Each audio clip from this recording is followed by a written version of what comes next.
When the letter arrived in my mailbox, I thought it was just another harmless HOA reminder. You know, the usual. Mow your lawn, keep your trash bins out of sight, maybe repaint the fence. But the moment I opened it, my heart started pounding.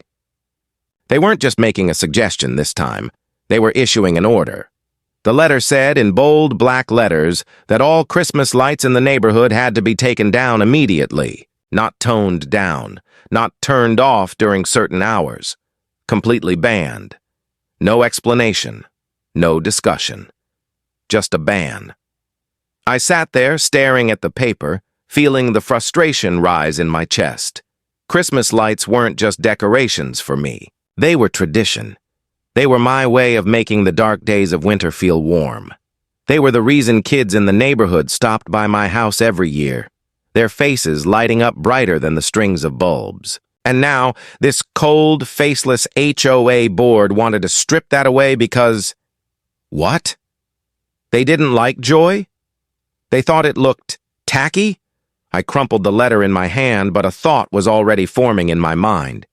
If they were going to ban lights, maybe I'd give them lights they couldn't ignore. Lights so big, so bright, so utterly unmissable that not only would my house glow through the neighborhood, it would be visible from space. I wasn't just going to put up Christmas decorations. I was going to create a spectacle. The idea felt ridiculous at first. I mean, visible from space. That's not exactly something you do on a weekend with a couple of extension cords. But the more I thought about it, the more it made perfect, defiant sense. They wanted darkness? I'd give them the exact opposite. It was time to turn my holiday cheer into a full-on rebellion. I started researching, not just regular Christmas, light displays. I was looking into high-intensity LED floodlights, synchronized light show technology, solar-powered uplighting, and even astronomical brightness calculations. I read about towns that had been photographed from the International Space Station. If a city could do it, maybe one stubborn homeowner could too. I called my friend Darren, who works in event production. When I told him my plan, he laughed so hard I thought he'd hang up. But then he paused and said, "You know, it's crazy, but it's possible. You'd need industrial equipment, careful wiring, and a lot of power." He warned me that the electric bill alone could bankrupt me. For a month, but by then I didn't care. This wasn't just about lights anymore. This was about standing up to a group of people who thought they could control joy. The next few weeks turned into a secret operation. I didn't want the HOA to know what I was planning. Every evening after work, I'd quietly bring in boxes of equipment. High-powered LED panels, programmable light controllers, giant starburst fixtures, laser projectors. I even ordered an industrial generator just in case the local grid couldn't handle my setup. My garage looked like Santa's workshop if Santa had a contract with NASA. But I wasn't just going for brightness. I wanted beauty. I wanted every inch of my home to tell a story, from the shimmering icicles hanging from the roofline to the glowing snowflakes projected onto the driveway. I programmed patterns that would pulse and dance to the beat of holiday music. I set up cascading lights that would ripple like waterfalls, and at the center of it all, a massive custom-built Christmas tree that stood taller than my house, covered in thousands of LED lights capable of changing colors with the tap of a button. It was during one of these late-night setup sessions that my neighbor Linda peeked over the fence. "What are you doing in there?" she whispered, eyes wide. I hesitated for a moment, then told her. Instead of laughing or warning me to stop, she grinned and said, "You're insane." "But I can't." Wait to see it. Word started spreading, but I didn't mind. A little buzz might make the reveal even sweeter. By the time December rolled around, my yard was wired like a small city. I had run over 10,000 feet of cabling, installed more than 40 light fixtures, and programmed a light show that would last 2 full hours without repeating a single pattern. I tested everything in secret, keeping the main power off until the big night. The HOA had no idea what was about to hit them. The day of the reveal, I woke up to another letter on my porch. This one was more threatening. It said that if I did not comply with the Christmas light ban, I could be fined hundreds of dollars per day. I read it, smiled, and slid it into my back pocket. They had no clue I was about to make their ban meaningless in the most spectacular way possible. That night, I waited until the entire neighborhood was quiet. Then, with a deep breath, I flipped the main switch. The effect was instantaneous. My house didn't just light up, it exploded into color. Beams of red, green, and gold shot into the sky. The music started playing, synchronized perfectly, with the flashing patterns. Snowflake projections danced across the street. The massive tree pulsed like it was alive. Within minutes, people started pouring out of their houses. Kids gasped. Parents grabbed their phones. Even the neighbors who normally scowled at me stood there, mouths open. And then, in the distance, I saw a familiar sight. The HOA president herself storming down the street, her face red with anger. She marched up to my driveway and shouted over the music, "You can't do this!" I just smiled and said, "Looks like I already am." The hook was working. Everyone was watching, filming, laughing. And somewhere deep down, I wondered if maybe, just maybe, this display would be more than defiance. Maybe it would remind people that joy doesn't need permission. I didn't even have to check social media to know it was spreading, because by the next afternoon, cars were driving slowly past my house, some stopping completely, and I could see people taking photos, recording videos, and pointing in awe. I kept working on the display because to me it wasn't just about defiance anymore. It was about creating something so magical that no HOA letter could ruin it.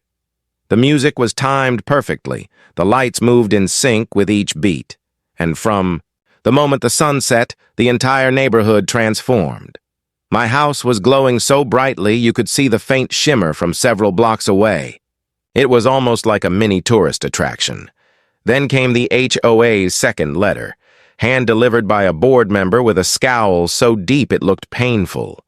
He didn't even say hello, just thrust the paper toward me. This time they accused me of disturbing the peace, causing light pollution, and violating property aesthetics. I couldn't help but laugh out loud as I read it, because honestly, if light pollution was their best argument, they had clearly underestimated how much brighter I could go. They gave me a deadline to remove everything or face daily fines. I smiled politely, thanked him for the letter, and went right back to wiring another section of lights onto my roof. But that week, something unexpected happened. Neighbors started approaching me, not to complain, but to thank me.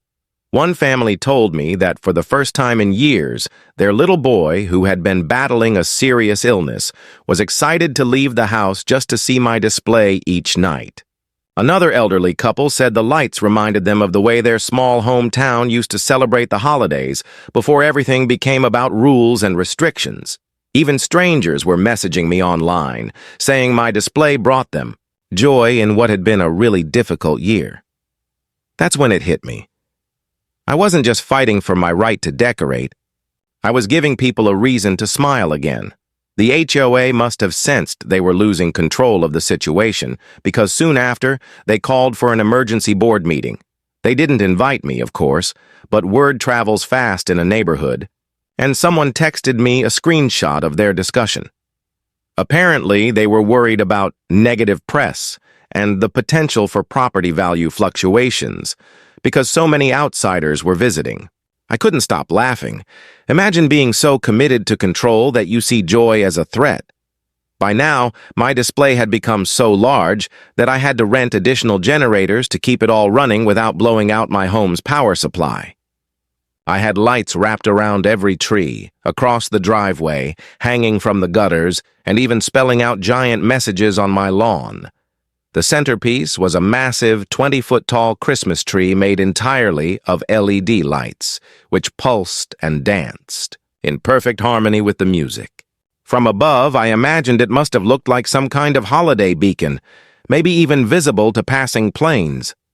The media caught wind of the story about a stubborn homeowner refusing to bow to HOA pressure, and one evening, a local news crew showed up. They filmed the display, interviewed some neighbors, and even got a short clip of me explaining why I refused to take it down. That news segment went viral overnight, and suddenly I had reporters from out of state contacting me for interviews. My house became a symbol of festive rebellion, a shining example, literally, of not letting petty rules dim your spirit. The HOA, on the other hand, was furious. They sent yet another letter, this time threatening legal action, but by this point they were fighting a losing battle. Every threat they made only added to the attention and support I was receiving. People were donating money to help cover any potential fines. Volunteers were offering to help maintain the display, and I even got offers from lighting companies, who wanted to sponsor me in exchange for showcasing their products. But the best part came one crisp December night, when I stood outside with a cup of hot cocoa and watched as a long line of cars inched down my street. Every driver smiling, waving, and snapping pictures. Children pressed their faces to the windows, pointing at the lights with wide-eyed wonder.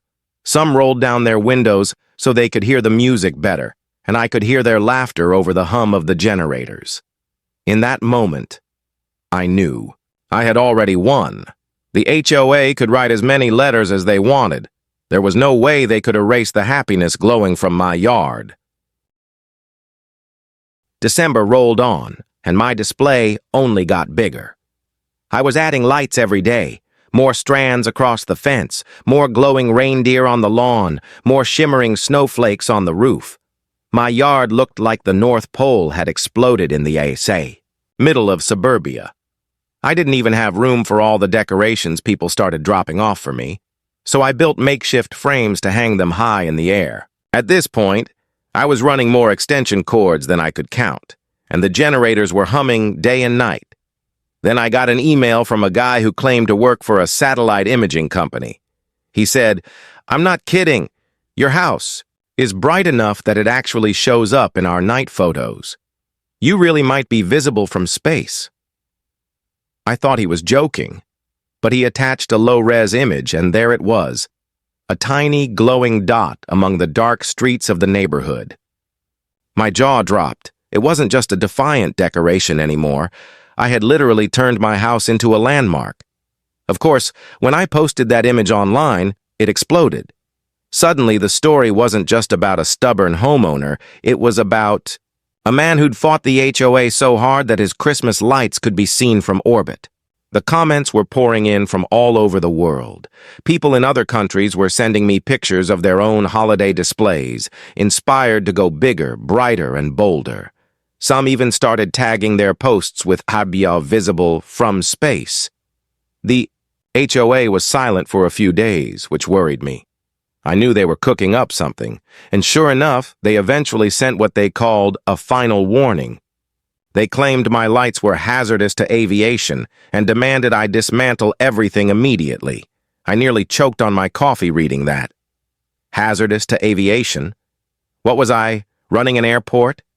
I printed the letter, framed it, and hung it inside my living room as a trophy. By now, my little battle had become a full-blown community event. Food trucks started showing up to sell hot cocoa and holiday snacks to the crowds. Local musicians asked if they could perform live under the HOA lights. We had kids caroling, families setting up lawn chairs, and even a guy dressed as Santa posing for photos in front of my house. The air was buzzing with laughter, music, and the smell of cinnamon. The night before Christmas Eve, I decided to go all out for the grand finale. I rented a massive spotlight and aimed it straight up into the sky, syncing it with the rest of the lights so that when the music hit a crescendo, the beam shot upward like a call to the heavens. Planes flying overhead must have been able to see it for miles. I stood in the driveway that night, surrounded by neighbors, friends, and strangers, watching the entire scene unfold. People were cheering, clapping, and singing along with the music. It was pure magic. And then, right at the perfect moment, it started snowing. Big, slow, fluffy flakes drifting down under the shimmering lights, as if the universe itself had decided to join in the rebellion. The kids went wild running through the yard, catching snowflakes on their tongues. The adults stood in awe, taking in the surreal beauty of it all. In that instant, nothing else mattered. Not the rules, not the fines, not the endless HOA letters. The only thing that mattered was the joy lighting up the faces around me. Christmas morning came, and I woke up to find a small package on my porch. There was no name, no return address, just a card inside that read, "Thank you for reminding us what the season is really about." Inside was enough cash to cover several months' worth of fines. I never found out who left it, but I like to think it was someone from the HOA who'd secretly been rooting for me all along. When the season ended and it came time to take the lights down, I felt a little sad, but I also knew I'd done something unforgettable. I hadn't just decorated my house. I'd sparked a movement, united a neighborhood, and maybe even inspired people far beyond our little town.